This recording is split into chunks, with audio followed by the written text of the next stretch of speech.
আজ সারাদিন ডাকসু নির্বাচনে উৎসবমুখর পরিবেশে ভোট দিয়েছেন শিক্ষার্থীরা। বিকাল ৪টা থেকে শুরু হয়েছে ভোট গণনা।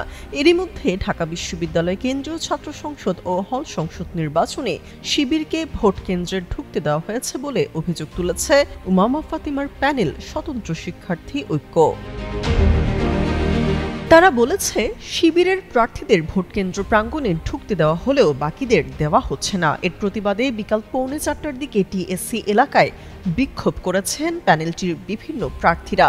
এ সময় তারা শিবিরের নির্বাচন মানি না, মানব না স্লোগানও দেন।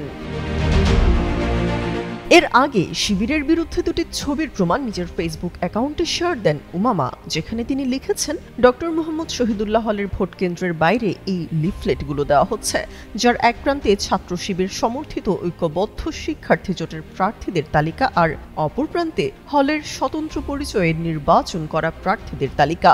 গুঞ্জন শোনা গেছে এই লিস্টটি পোলিং বুথের ডেস্কের নিচে ছড়ানো আছে। যদিও ডাকসুর ভিপি ও জিএস সহ অধিকাংশ পদে হাড্ডাহাড্ডি লড়াইয়ের আভাস আগে থেকে দিয়েছেন বিশ্লেষকরা। ভিপি পদে ছাত্রদল মনোনীত আবিদুল ইসলাম খান ও ছাত্র শিবির সমর্থিত আবু সাদিক কাইমের মধ্যেই মূলত লড়াইয়ের কথা বলা হচ্ছে। তবে নির্বাচনে কারচুপির অভিযোগ তুলে বিক্ষোভ মিছিল করছে ছাত্রদল।